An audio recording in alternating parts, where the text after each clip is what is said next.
As a Christian working woman, you have many roles, from your responsibility with family and friends to community and work. How do you connect all that you do with all that you are and still have your faith shine through? It's a challenge, but you are up to it. The She Works for Him podcast is the gathering place to empower Christian working women to live out their calling at work by connecting them to God, resources, and each other through powerful faith stories from other working sisters in Christ. Welcome to She Works for Him. You've tuned into She Works for Him, where we connect Christian working women to God, resources, and each other. We are your hosts, Martha Brangenberg and Nadia Dixon, and you can check us out online at sheworksforhim.com and on Facebook, YouTube, and Instagram, She Works for Him. Did you know that in 2021, 19% of adults in America are experiencing a mental illness? That's equivalent to over 47 million Americans. And over 4% are experiencing some type of severe mental illness. Over 13% of youth ages 12 to 17 report suffering from at least one major depressive episode in the past year.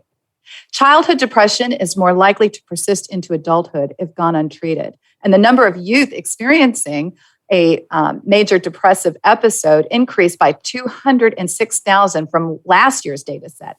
It's easy to feel hopeless with those kinds of statistics. Well, today we are interviewing Natasha Pemberton-Todd.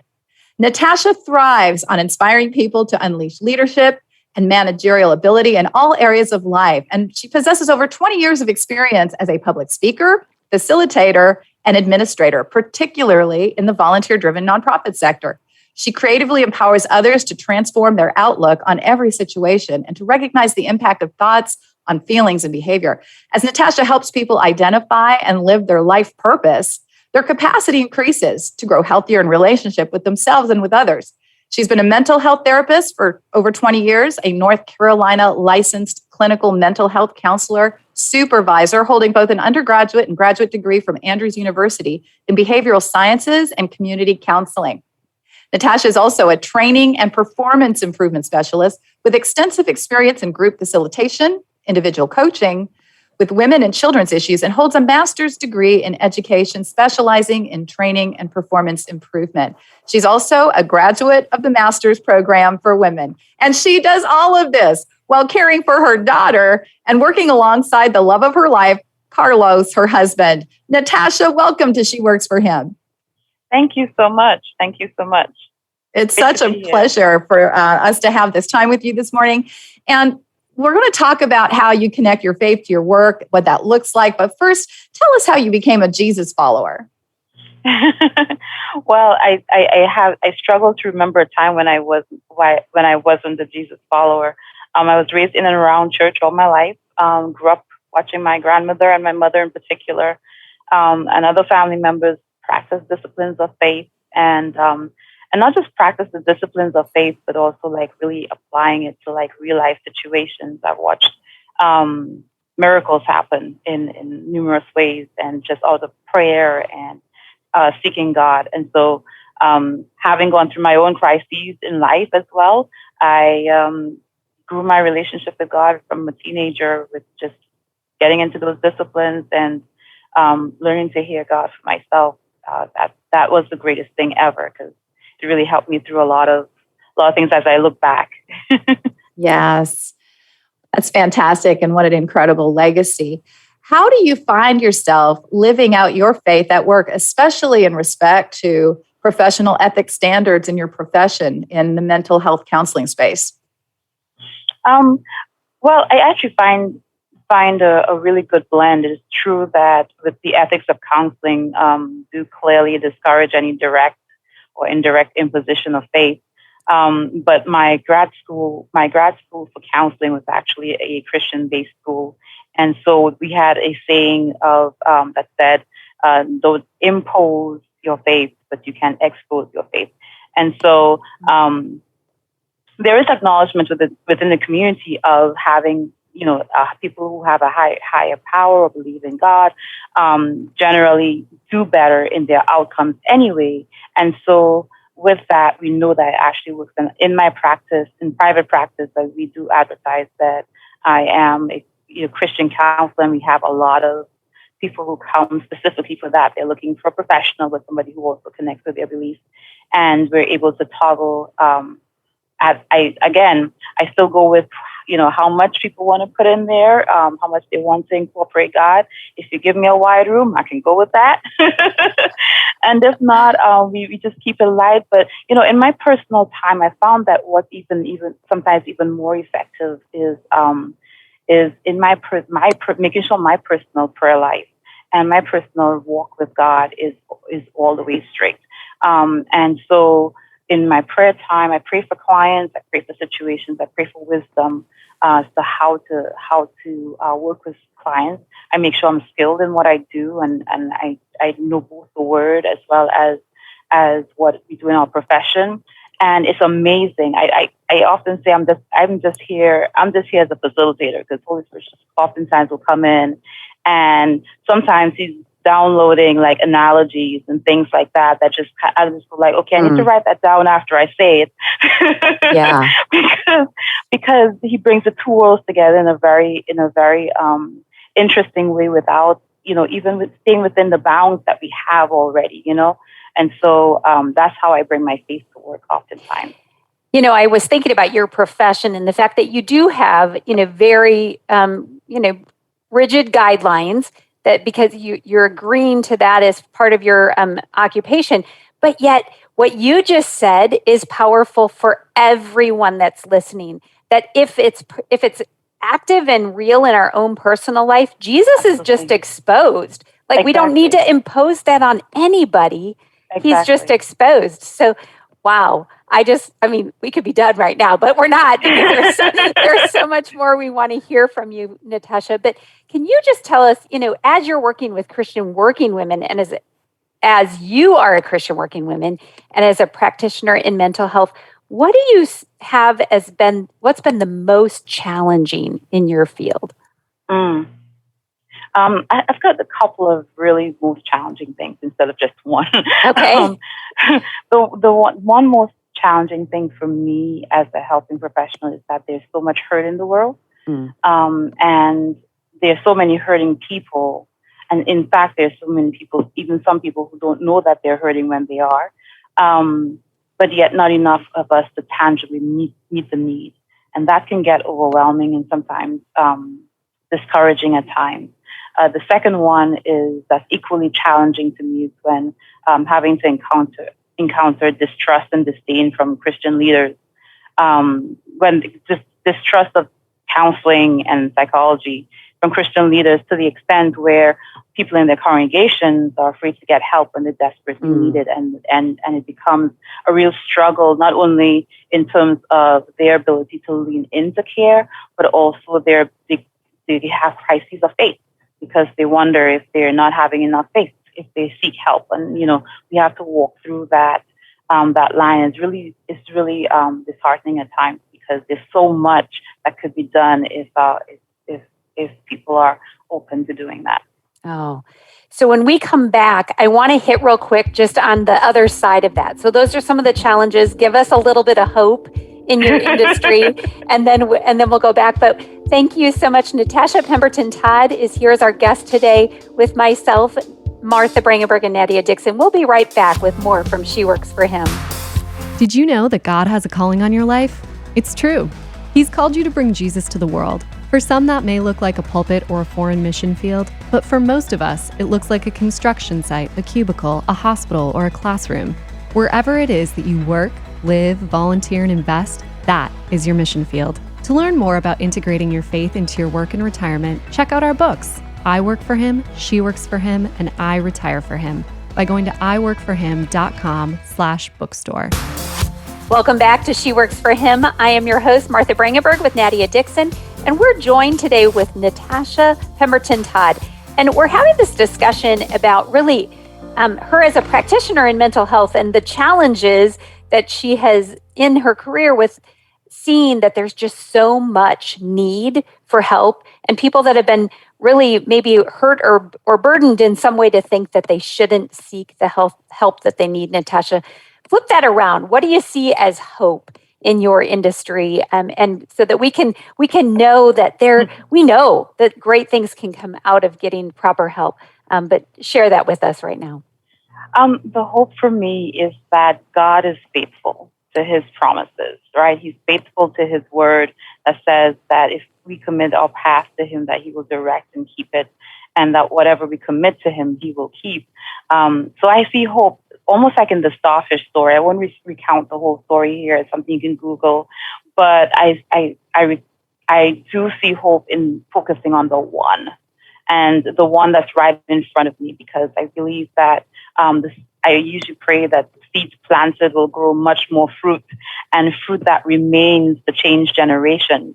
So even with just one person, if I just change one, then we are still able. I don't know what can become of that. It could be the next president. It could be the next, whoever, like Nobel Peace Prize winner, and they have a ripple effect. So focusing on the one and allowing the Holy Spirit to do what he does, just being a facilitator keeps me putting things in perspective. And with that, I've seen miracles. We can be here for hours if I say that. So if we go in that direction, but there is hope if I focus on the one. Excellent. That's so good, Natasha. I want to talk about another one right now. I'm going to shift directions a little bit. The one and only. So you've been building a successful practice with your husband, Carlos. And tell us what it's like working. And you're both strong leaders. I know this. I know you both. I've met you both together and you're phenomenal together. But what is it like to work with another leader, especially when it is your husband? And I know that Martha's ears are tweaking here for this one. It has gotten easier over the years. I have to put in there that we're also both firstborns. And if anybody follows that, firstborns, we're trained to be the leaders, and we kind of have that personality anyway. And then we're both very strong type A's. So put all that together in the mix, and we've had to work through a lot of things over the years, but it's gotten a lot easier after 19 years. We've learned to, I like to say, we've learned to dance without stepping on each other's toes as much. We've also learned to eat a lot of humble pie and value each other's strengths and play as a team rather than focusing on fixing the other person's weaknesses. And of course, ever so often, we pray that they are fixed, but but for the most, we've just really learned how to work as a team and to really leverage our strengths together, and that has really been successful for us in just growing our business to where it is over the last it's almost 15 years now. So yeah. Wow. Well, that's fantastic. At the beginning of the show, I didn't quote any statistics about marriages and family and the impact that mental health has had on marriages and family. But from your perspective, how has the crisis impacted marriages and families, especially during COVID? What we've seen in our practice actually underscores something that Dr. Joshua A. Gordon, the director of National Institute of Mental Health, he wrote about this recently in an article in April about we've seen the uptick in depression, clinical depression. We've seen an uptick in anxiety, and I'm talking about as diagnosed by the criteria that we look for. We've seen an uptick in post-traumatic stress symptoms. And what that means is that an individual, just one person in the family may be suffering with some of these issues, but of course, we look at the family as a system. So if one person has an issue and is really struggling, what does that do? If mom is depressed, who's taking care of the kids? Who's making sure that they have, what they need, or making sure that they have the discipline they need or whatever? So it impacts the entire family system. Some people have lost multiple loved ones in the last year, but couldn't go to their funerals. So that's a lot of unresolved grief. We have people who've lost employment, of course, who've been unemployed. Some people have had to stay employed, but then they're seeing people all the time, so they're constantly worried about getting sick or making their family members sick. It's been a lot, and even especially within relationships with couples, things that were cracks before seem to show up as fissures now that we are locked in with each other more often. You can't really ignore them anymore. And so we've seen a lot of that. And within the marriage as well, if you had somebody who's experienced trauma before, with everything that's happened and continuing to happen over the last year and a half. A lot of people, their trauma symptoms have been triggered, or the things sometimes if they haven't dealt with it from before, then now, it's kind of tucked it away in the back of their mind. They've had a lot of distractions, but then now you're faced with it because you have to sit quietly for a long time, and now you see a lot of nightmares. So let's talk about that let's talk about that for a moment, in the sense that our listeners right now, they may be struggling even themselves. And you made a really important point when you said these are the diagnosed ones. So how many people are sitting quietly and struggling and suffering and not seeking help? Natasha, Exactly. would you just take a moment and speak to all of us and encourage us with what a good next step is for anybody that's listening? Yes. If you're experiencing change, that you're not yourself, right? A lot of times we can tell when we're not ourselves. We're not feeling the same level of energy. We've lost desire to even engage in the things we used to enjoy. Or we just have a negative outlook on life all the time. We're pretty cynical about things. You just know that something's not right. I think it's important that one, to acknowledge that that's there, and there could be something that requires help, and know that it's not a fault of you, or that you're a weaker person because of it. We don't worry about that when we just go get it fixed, right? It's the same thing with our emotions and trying to work through a lot of that, because what happens if we keep it not worked on or not supported in some way is that it becomes like a Titanic. We're trying to avoid the iceberg that we see on the top, but what sinks us is the thing under the surface that we haven't dealt with. And so I would encourage you to look for help. I wanted to say this towards the end, but I can say it here now. Checking out some people, especially with the Christian community, a lot of people want to know that when they sit before someone, that this person also shares their faith. If they're a strong believer in God and they have a love walk with God, they want to sit and know that, okay, you're not going to introduce something to me that is not in line with the word. So there are resources for that, like psychologytoday.com or goodtherapy.com. You can actually search for a clinician in your area, and you can filter for if it's a Christian counselor. You can filter for your particular issue. And then you can, talk to a couple people and see if you feel a good connection with them, because therapy is as much about skill as it is about the connection that you have with the other individual. I can reach certain people that Joe Blow down the street will not reach. And so it's no fault. It's nothing to say anything about whether or not we're skilled or not. It's just, you've got to have a right connection. Excellent. With that person. So I want to really just, summarize what you're saying is to make that first step. If you realize something, you're not the way that you normally are. There's something going on in you. Reach out. I think we can put some links in the show notes to give people some direction on where those next steps can be, but don't suffer alone. God is equipped amazing people like you, Natasha, for this work to help us work through those things and get the tools. When we come back, we're going to have more with Natasha Pemberton-Todd, and I really want to hear about your conflict coaching and fight school, because this is a great resource for marriages. So we'll be right back with more from She Works for Him. As women, we like to share our special finds with others. That new little shop we just discovered, or a favorite brand that is having a sale.